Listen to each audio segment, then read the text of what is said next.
beautiful. How you doing, my love? You all right? Hello. How's Hello. Grand everyone doing? rising. No, it's almost going down, the sun, but hey. Yeah, How are you yeah. guys? Nice to see you. You too. You too.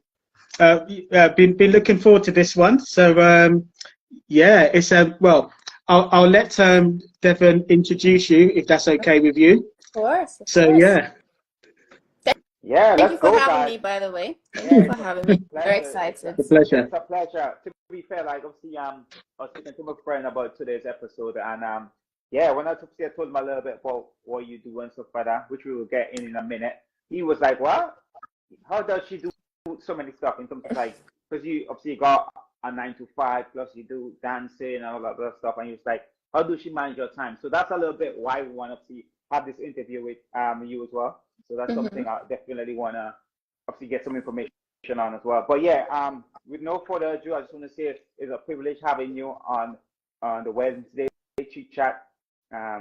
So we've been doing that for a minute right now, and our goal is just to help the viewers that's probably going through a lot in terms of like their life, in terms of like they don't know what to do. Hmm. So the podcast is just entrepreneurs or people that's in business helping people to get to the next level. So with no further ado, I just want to welcome our guest. Um, yeah. So basically, let me just get straight into it.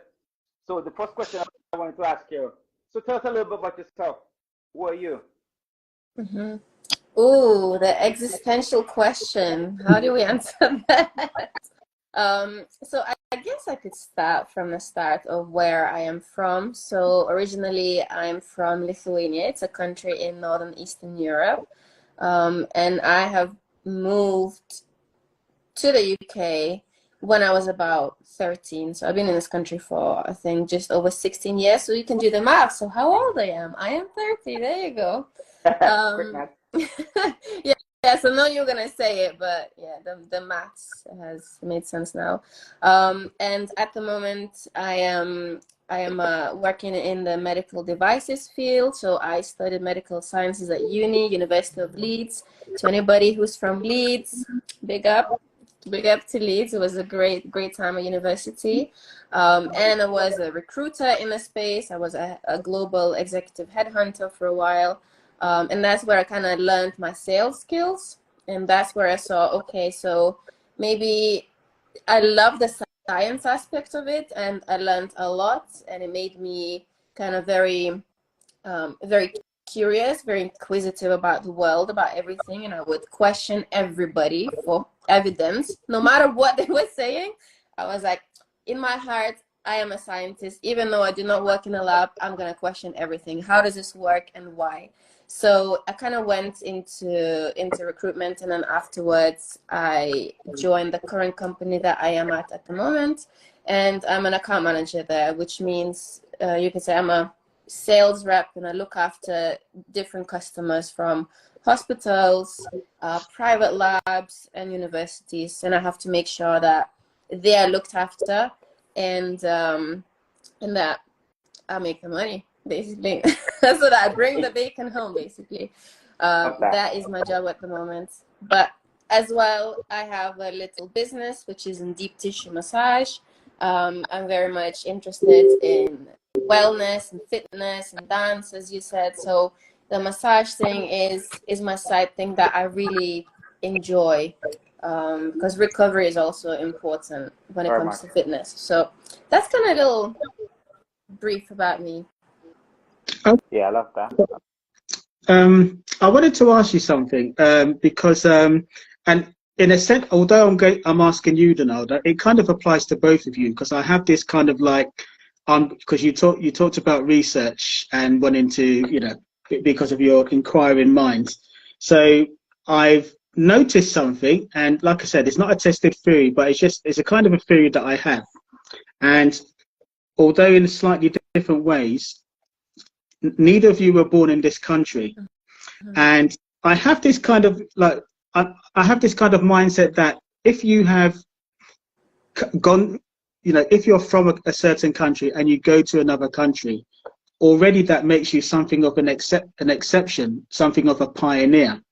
And I do sometimes wonder that when immigrants come into a country and they're entrepreneurial, is there something extra that drives them? So would you say that applies to you in any way? Does that in any way motivate you with what you're doing? I think definitely. First of all, the way, I guess you could say, that I'm brought up, the way that my culture is, that is still with me, even though I've been in this country for more than half of my life, is very much go out there, get it, work hard, get it, get it, get it, get it. No one's gonna give it to you. So that's kind of how I was brought up already, and this is what you could see my people in Lithuania are like. That's kind of the culture. Especially if you're a woman, there's very much of this, okay, you have to be independent, you have to do this, you have to do this. And also, of course, when you move a country, I could speak some English, but it wasn't to the level, of course, that I speak now. So already that was a thing where I thought, okay, I have to learn English properly so I can do the things that I want to do, that my then 14-year-old mind wanted to do.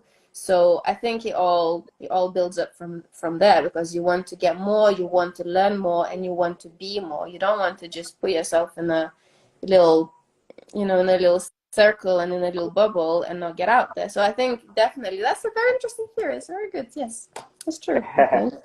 I love that. That's amazing. So in terms of like obviously the entrepreneurial mindset, where did that come from? Did that come from something like when you growing up, or was it that something you fell into when you're in the UK? It's interesting because I never really saw myself as entrepreneur. I still am the kind of person that I want to try different things and see what works. I want to build something, but that word didn't come to me until maybe, I don't know, a year ago, I'm thinking. And I was thinking, does this mean I'm an entrepreneur? I thought, oh my God, is this what it means? Because I don't like to put any kind of labels on me, and I do and I do different things, and I have different deep interest in different topics. So I thought, okay, how about putting these things together? And I thought, okay, maybe this is what entrepreneurial mind means. And also maybe I've been also influenced by seeing my brother open his business, because he's got his own business in Lithuania. He does he kind of pimps cars, so it's kind of like pimp my ride type of thing that he's doing. And I'm very yeah, we grew up watching all of that, so it was ingrained in our brains already. So I'm very proud of him and what he's doing, and I think I just saw him going through that journey, and I think it's just an unconscious type of thing that you see your close people doing something, and then you kind of also are influenced by that too. I love it. Okay. Yeah, no, that's really interesting. Mm-hmm. So with that being the case, I'm wondering, well, one of the things that's coming to my mind, and I'm kind of holding on to that today. I don't know why, it's just stuck in my mind. So is there any, there's the carrot and the stick thing that can sometimes motivate people. Is there any fear that motivates you to be an entrepreneur? Is there anything, what drives you? So it's an interesting question about the fear, because I have actually been pondering about this, and I've been listening to podcasts that would actually talk about this. So very interesting. Nothing happens for no reason, right? There's nothing a coincidence. There's a reason you're asking me this right now as well. And I was thinking that, is it actually healthy for me to be motivated by fear? Because is this actually a good thing for me to just be kind of feel like afraid? But of course, there is the aspect of feeling like there's a fear of not getting to my full potential potentially, and actually not being able to figure out, let's say, what my full potential is. But then on the other aspect, I want to focus on the positive things that are driving me, and it's actually quite recent where I found my why I'm doing all the things that I'm doing. One of the main things, which is actually my mom. I want to make sure that I can do this thing, just text and say, Mom, quit your job. Don't worry. Everything's paid for. go travel, go see the world. I take that a lot from her, I think, because my mom's very much a go-getter, the way that I remember her. Very much looks after after her, that kind of thing. And I just want to be able to, yeah, provide for my mom and, thank her for everything that she's gone through, because her start in this country was tough. It was tough for me too. But, she was an adult when she moved here, whereas I was a kid. So I guess that's a positive reason rather than fear. Yeah. Yeah, to be fair, your mom did a good job of raising you. So the next question I wanted to ask in terms of like a time management question, can we just get into like your daily routine? What does that look like for people that's listening? Because I know you got a lot of hats. So I just want to see how it's like for you on a day-to-day basis. Disclaimer, it is not always perfect. Sometimes what's in your head doesn't always come out into reality, and there has been struggle with that, kind of figuring out what kind of person do I want to be and how do I want to act. So actually in the past week I've been quite consistent. So I wake up, I have my little green shake, because I don't I have my little green shake. I go for a little walk in my park outside. So I have to take care of my body and my mind first before jumping on any emails or anything else, unless something is happening that I have to take care of the moment I roll out of bed, which frankly doesn't really happen often, thankfully, because I'd be like, wait, I have to have my green shake, I have to have my walk. Sometimes it involves doing a morning workout, or sometimes I do my workouts in the evenings, but the workouts are always done. So I take care of the physical side of me first, and then the mental and psychological side follows too. So that's the main thing. And then I do my 9 to 5 job, which involves a lot of emails and sometimes customer calls, customer meetings, those type of things. And then afterwards, again, it's time for physical activities, which most of the time is dancing. Yeah, let's go.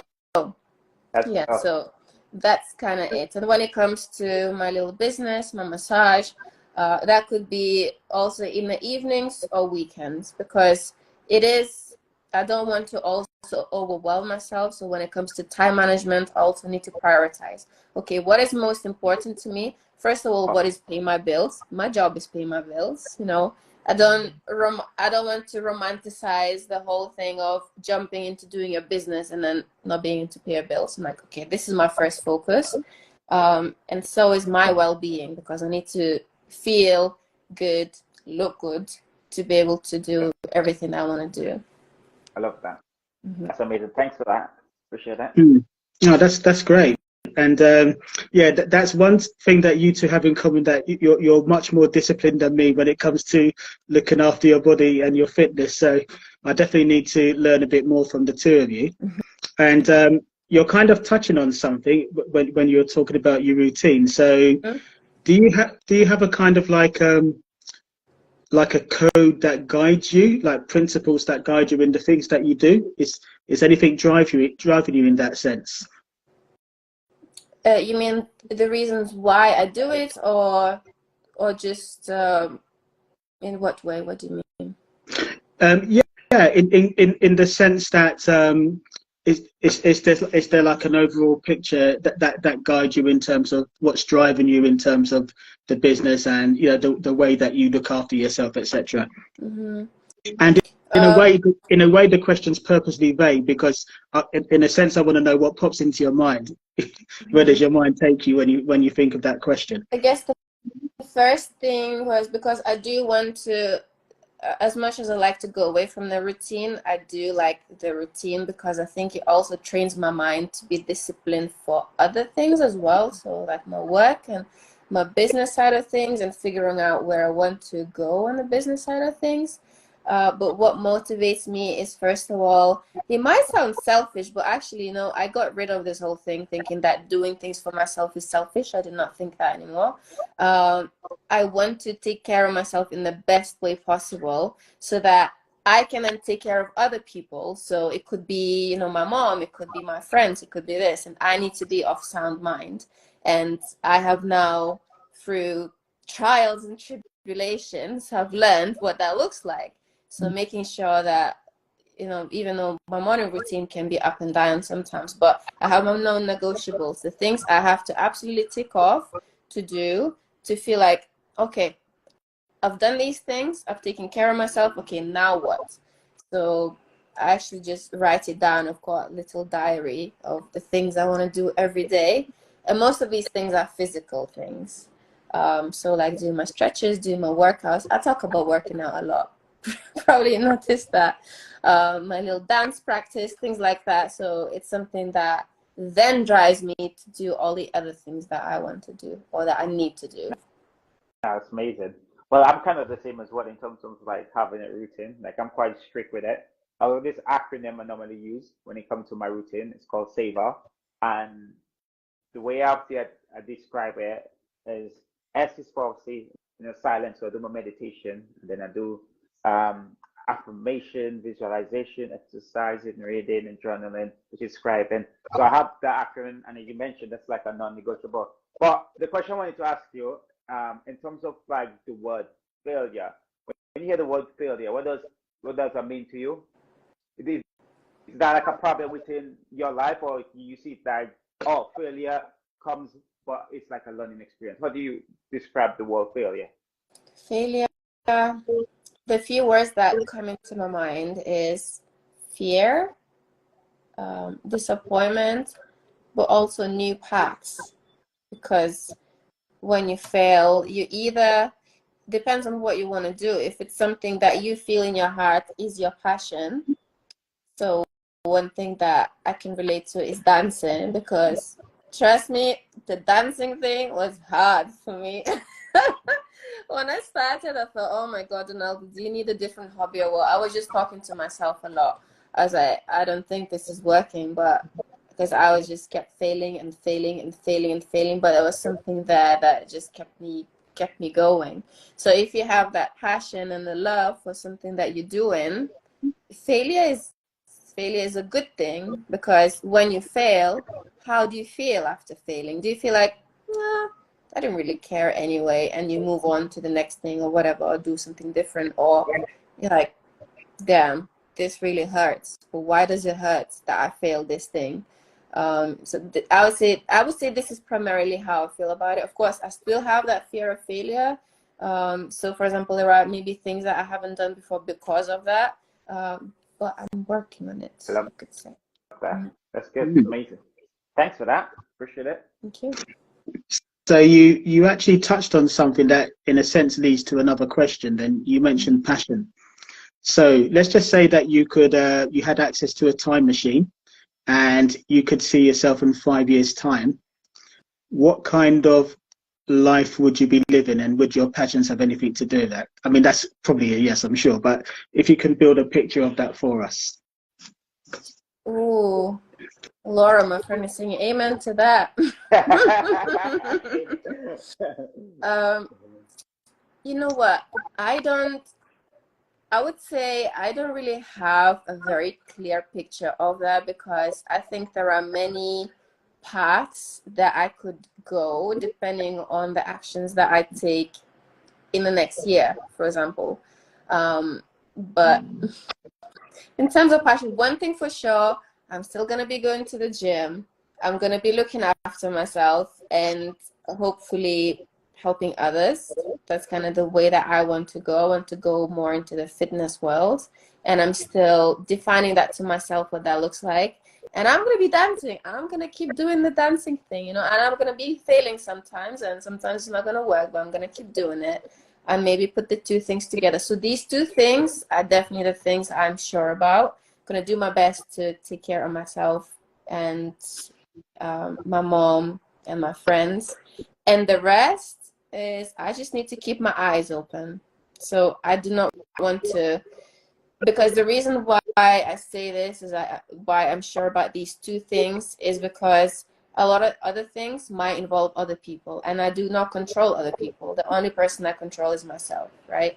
So I also don't don't want to depend on other people. If I paint a certain picture saying, oh, I want to be this, I want to be that, I don't want to create that really strict path for myself where if, let's say in 5 years I'm there and I haven't achieved it, I don't want to feel like, oh, well, my life is so different now and that's really terrible. But it's not. My life is just maybe would be different to what the picture that I painted. But that's not to say that I maybe shouldn't think about it a little bit more, because if you think about it, if you manifest, you're gonna just work towards it anyway, right? So yeah, that's how I would say. I love that. I love that. So in terms of like, I was just thinking about what makes you like, what pisses you off? Is there anything that actually piss you off? Oof. You're touching me. What's your eat? For what specifically? Gotta be specific with this one. No. Just in general. Like what pisses you off in general? What pisses me off? I guess I have to be slightly careful what I say about certain things, because it might piss other people off. And I'm like, I do not want drama. I guess in general, it's saying things or promising things and not doing it, and going in a cycle of that. So when other people do that, I just cannot deal with it. I'm like, okay, where are my scissors? Cut. I am out of this. I do not want to do this, especially if it involves me or my plans. My friend is saying not having eggs in the house. That is true. We had an egg shortage. It was an emergency. We did not have eggs in the house, and we like the protein breakfast, so that was a problem. Yes, that is true as well. Sometimes I annoy myself when how should I put this? When I build up expectations maybe around other people or other projects and it doesn't go that way, and I'm thinking, why did you have these expectations? Just go into it with no expectations, and whatever happens, you kind of deal with it. So I get annoyed at myself for that. I think having certain expectations or building something in my head. These are the main things, but eggs are probably number one, I would say. I'm kidding. Yeah. But yeah, it's like people saying things and not following through with it, or just kind of going into victim mentality, that type of thing, and just talking about it. Okay, you do not like yourself, you do not like your life right now, or something like this, and you're not doing anything about it, but you're still coming to me and telling me about it. Like, I listen. I can be the shoulder to cry on, but not for too long. That's like just funny. No, yeah, I like that, and I'm very similar in that respect as well. It's okay to talk about any issues that you might have, but yeah, I start to zone out if I see that a person actually seems to enjoy the complaining but has no desire to do anything constructive to change that. So with that, would you say that again, because you're talking about the routine that you have, do you find are there any books that inspired you to have this kind of mindset? Is there any kind of inspiration that put you on this path? Oh, my friend Laura, who is on this and watching and commenting, I love that. Thank you so much. She's gonna love this answer, because actually the first book that really made things click is, I think I have it here somewhere. Oh, there you go. This is the reason why we became friends. Actually, we bonded over this book. The Secret. This one. Oh. Anthony Robbins, Awaken the Giant Within. That's a good book. That's the book. That's a good book. I love that. And I love this guy, Wim Hof. Yeah, the Iceman. Yeah. So I would say these are my two books. I have not finished Tony Robbins' book, but the bit that I got to, I was thinking, oh my god, I am the giant. I just need to awaken it. So there were just so many things that were just clicking and making sense to me that I thought, okay, let's do this. But yeah, these are the main ones, I would say. Oh, so the question obviously I'm going to ask you now. How can one awaken the dragon? The giant inside. How can somebody do it? How can you awaken the giant? Yeah.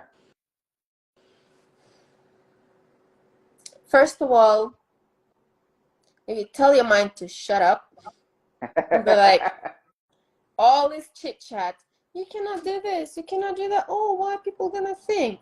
Okay, shut up. What do you want? What makes you happy? What makes you happy? And listen to that. What's coming to you? Observe yourself, because, for example, for me, the dancing thing has been there somewhere in my mind for, I don't know, maybe over 15 years, but I've only been dancing for maybe for the past 6. The whole fitness thing has been in me as well for over that, because I looked at the kind of behaviors that I had since I was a teenager, and I was thinking, oh my God, this was there with me. And, you know, people are coming to ask me questions about certain things, and I'll just kind of be like, oh my God, there's a reason why they ask me this question, because they trust me. They want my opinion about these type of things. So I would say just kind of sitting down and being a bit quiet and listening to yourself, because it might sound a little bit cliche, and I've definitely read it this a lot of times, but everything that we need, we have within us. Yeah.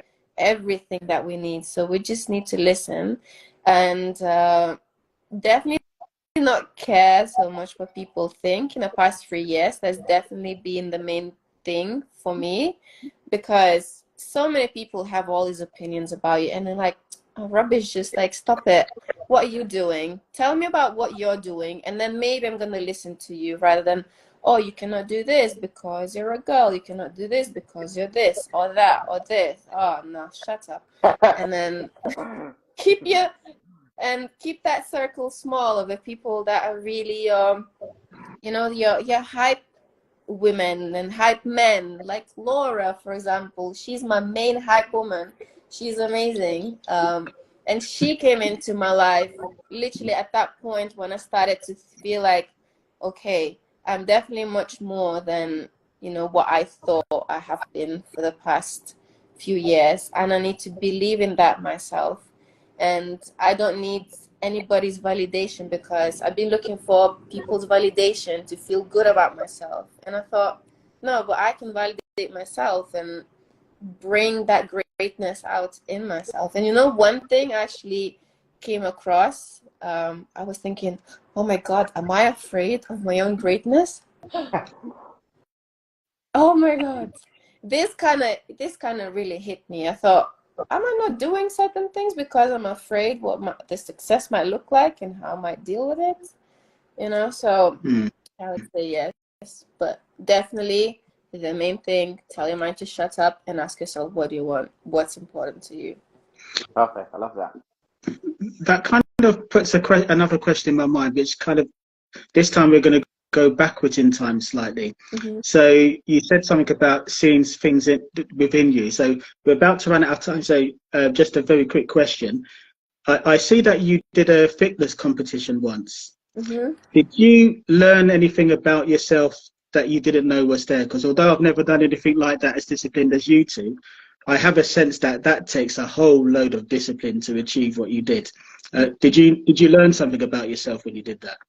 Oh God, that competition and the preparation for it changed my life. I would say that was a big pivoting moment, because I kind of I would look at fitness people. I would Google, even as a teenager, I would just Google fitness girl, this kind of thing. I don't know where that came from, because I never really saw extremely fit women around me. It was just normal type of thing, but it just came out from somewhere. And I was thinking, oh, I would like to do this one day. And I was talking about it for maybe 3 years. And I thought, oh my God, I'm tired of talking to myself about this. And even my mom was like, she would just listen to me. I thought, okay. And it just came out of nowhere, well, maybe not nowhere, actually. I was going through a really tough time personally. with my family, and I just felt like I could not control anything, and it was just kind of going, downhill, and I couldn't, I guess, deal with it. And fitness came in and saved me with that. And I thought, okay, I thought, if I cannot control these things, okay, these are definitely out of my control. What can I control? I can, again, control myself, my body, and my mind. And I thought, okay, I'm just going to find a coach, and I'm just going to tell him that I want to do it. And this is kind of how it went. And I was afraid because I did not have the discipline that I do now.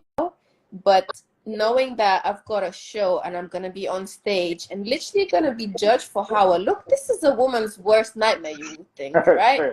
You're being judged of how you look with these bright lights on you. Oh my God, half naked? Jesus Christ, why would you do that to yourself, right? But I did that, and it taught me that, yes, I can be disciplined, because in my mind I had that goal. Every action that was taken, let's say, I don't know, it could be I'm going for a coffee with my friend and they having cake, and they'd be like, oh, you're not gonna have cake, I feel so sorry for you. I thought, no, this little action here may seem small, but it's not gonna bring me closer to my goal. So all of these type of things came together for me, and it showed me that, yes, I can be disciplined. If I set a goal for myself, yes, I can achieve it. And it was the first time I have achieved something that I was so proud of. Of course, I've done other things, but that was definitely the biggest thing for me. That, I love food. Oh my God, I love food so much. But I put all of these, physical things aside, and my mental clarity was at the highest level because I saw that goal. So yeah, it taught me so much more than I thought it was going to teach me, and also about who's around me as well. I cut off a lot of people because I'm like, nah, this is not helping me. People would come to me and say, oh, you become selfish. I thought, no, we just don't work in the same kind of a area anymore. We cannot be friends because this is not good for me. So I'm sorry, but goodbye. Yeah, I love that. So one final question. Obviously, so we kind of press for time right now. So what impact would you want to leave on the world when you see gone to the next generation, the next universe? I want to inspire people to put themselves first, but not in a way that is like, oh, it's only about me and not care about the others. But put yourself first so that you can be the best version of yourself, so that you can then help others to become that. So, like that nice kind of chain reaction of little changes that people can do. It could be, fitness related. It could be mental health related. It could be, I don't know, it could be dance related, or, being brave and just speaking your mind type of thing. This is the kind of impact I would like to have, because I think that when people like this who think in a similar way then come together, they can definitely move mountains. Oh, well said. I love that. Yeah. All right. Thank you. Yeah, so that's I was thinking that's a nice note to end on, because I have to run away now. But yeah, that's awesome. Thank you so much. Yeah. Yeah. Oh, that's great. Do you want Thank you to so say anything before we go, Devon? Or yeah, I just wanted to say that was an amazing interview / podcast. I mean, I wouldn't put it any other way, man. That was amazing. Thanks for coming on for short notice as well. And you came on and you were like, okay, I'll do it. And I know you haven't done obviously something like that in a minute, and you were telling me like, oh, this is me getting out of my comfort zone, and you came here and you smashed it. I was like, wow, I'm impressed. So I just want to say thank you. And lovely, yeah, no, definitely. And I was speaking to you about like Donalda collab, all three of us, for the next one. So that's something we have a chat about as well. Of course. Yes. We'll get popping for the next guest. Next week's guest is gonna be fire as well. So we need some female energy on that. Yes. So it's gonna be good. Bring it. Thank you so much, guys, for having me, and also shout out to my friends who joined and watched me. Thank you so much. I love you so much. Thank you.